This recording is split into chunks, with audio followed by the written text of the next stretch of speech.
माननीय सभापति महोदय, मांग संख्या 29, 37 और 47 पर बोलने का मौका दिया, इसके लिए आपका धन्यवाद।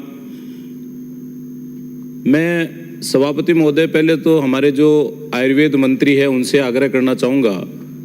कि आज बहुत सारे सदस्यों को ऐसे कौन सी टेबलेट या कौन सी गोली दी आपने, जो कई तो यहाँ पर बैठे हैं और कई भाग भी गए। लेकिन हमारा ये आग्रह है कि जब सर्दियों का समय आए तो हमें कोई और, तो आयुर्वेद में तो बहुत सारी चमत्कारिक दवाइयाँ हैं,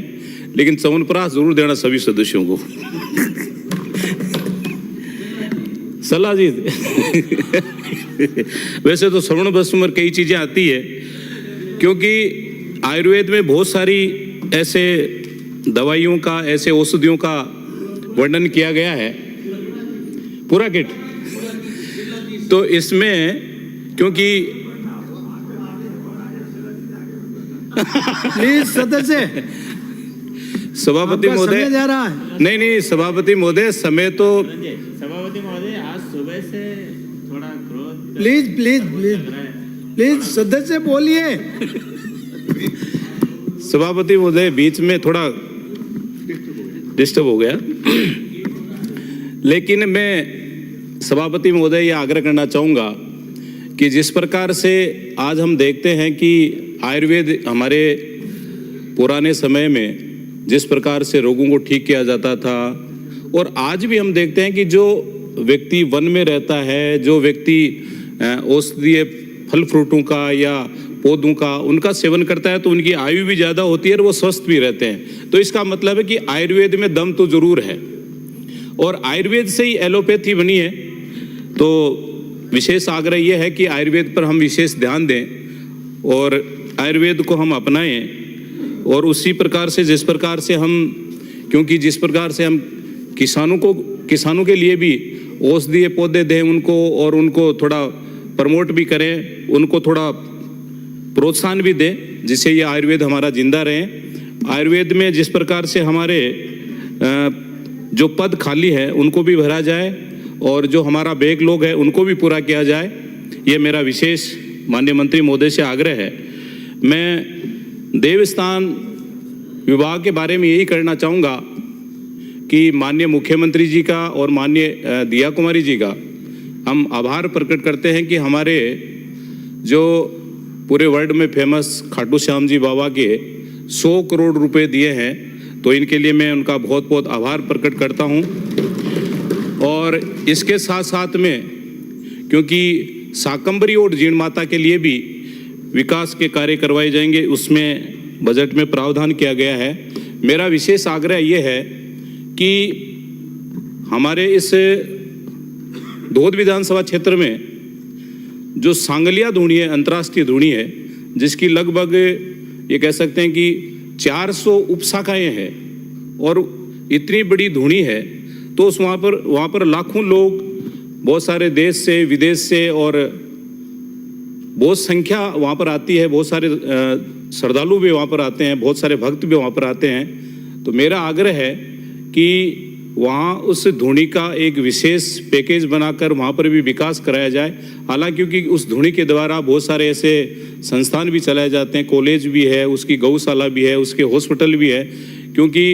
बाबा लकड़दास ने, बाबा लादोदास जी ने जिस प्रकार से उस क्षेत्र का और गाँव का जो विकास किया है, हम सोचते हैं कि उस समय पैसे के अभाव में भी उन्होंने हॉस्पिटल खोले हैं, उन्होंने वहाँ पर स्कूल खोले हैं, तो आज एक बहुत बड़ा महाविद्यालय भी चलता है।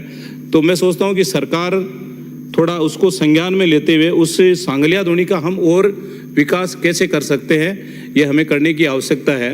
उसी प्रकार से मेरे क्षेत्र धोद विधानसभा क्षेत्र में एक बाबा परमानंद जी की बगीची भी है, जो बहुत पुरानी है, आश्रम है लोसल में, उसका भी विकास करवाना चाहिए। उसी प्रकार से हमारे भैरूपुरा में बाबा गोविंद देव जी का मंदिर भी है, जो भी एक श्रद्धालुओं के आस्था का केंद्र है, उसका भी विकास कराना चाहिए। एक मेरा मंत्री महोदय से आपके माध्यम से आग्रह है कि हमारे उस क्षेत्र में जिस प्रकार से जीण माता जी का जिस प्रकार से विकास कराने की सरकार ने प्रयोजन रखा है, तो मेरा आग्रह है कि जीण माता जी, क्योंकि भैरू जी की बहन है, तो उसका भी हम ये आग्रह करना चाहेंगे कि उस भैरवनाथ बाबा का भी जो हर्ष पहाड़ पे स्थित है उसका भी विकास होना चाहिए, क्योंकि ये एक पुरातत्व विभाग और वन विभाग और इस प्रकार से उसमें है। तो मैं सोचता हूँ कि उसका विकास देवस्थान विभाग के द्वारा ही करना संभव है। तो उसमें क्योंकि बहुत सारे वहाँ पर लोग आते हैं, बहुत सारे श्रद्धालु आते हैं, शिव मंदिर भी ऊपर वहाँ पर स्थित है, तो एक सांस्कृतिक धरोहर भी है और एक पर्यटन क्षेत्र भी है, तो उसका विकास करवाएं। तो मैं सोचता हूँ कि हमारे इस क्षेत्र के लिए, धौद विधानसभा के लिए, सीकर जिले के राजस्थान के लिए भी एक बहुत अच्छा हो सकता है, क्योंकि माउंट आबू के बाद में हर्ष पहाड़ भी दूसरे नंबर की चोटी है। तो मेरा मंत्री महोदय से ये आग्रह है कि वैसे क्योंकि मांगने को तो बहुत सारे हैं, लेकिन मैं पशुपालन विभाग से यही मांग करना चाहूँगा कि पशुओं के संवर्धन और संरक्षण विकास हेतु 250 करोड़ रुपए माननीय मुख्यमंत्री जी ने हमें दिए हैं, लेकिन हमारे जिस प्रकार से गाय के बारे में और गाय की महत्ता के बारे में बताया, लेकिन जो गोचर जो भूमि है, क्योंकि गायों के लिए आवंटन की जाती है, लेकिन उसमें यदि हम गौशाला संचालित की जाती है तो गौशाला के लिए या गाय के लिए उसमें से जमीन नहीं काटी जाती है। आज हम देखते हैं कि बहुत सारी जगह ऐसी है जो गायों को जगह मिल जाए जिससे, तो उसका रजिस्ट्रेशन हो जाता है, उसकी ज़मीन मिल जाती है, लेकिन ये गोचर होने के बावजूद भी उसमें नहीं दिया जाता है। मैं मेरे क्षेत्र के बारे में यही कहना चाहूँगा कि मेरे क्षेत्र में क्योंकि कुछ हॉस्पिटल है, कुछ नए बनाने हैं, वो भी माननीय मंत्री महोदय से मेरा आग्रह रहेगा कि ग्राम पंचायत गोटड़ा, बुखरान, गणाठू, जेठी, सांवलादा, लाडखानी, तासर बड़ी आदि गांवों में भी हॉस्पिटल बनाकर हमें अनुग्रहित करें। और कुछ नवीन हॉस्पिटल, एक तो कुंडलपुर है, कुछ हमारे जो नवीन भवन बनाने हैं, जिसमें नागवा का एक जर्जर भवन है, उसमें भी एक उपकेंद्र बोसाना है, सियोट बड़ी है, कासली है, और जो हमारा प्रथम श्रेणी का पशु चिकित्सालय कोदन है, इनका मरम्मत करवाना है। तो मैं विशेष आग्रह ये करना चाहूँगा, क्योंकि इन सब कामों को करके हमें सरकार, वैसे माननीय मुख्यमंत्री जी और उप मुख्यमंत्री जी हमें बहुत सारा क्षेत्र के लिए दिया है, फिर भी मेरा आग्रह है कि मैंने जो भी मांग रखी है उस मांगों को पूरा करें। धन्यवाद। जय हिंद, वंदे मातरम। धन्यवाद श्रीमान। एक इन्फॉर्मेशन, हमारे प्रतिपक्ष के साथी गौ सेवा से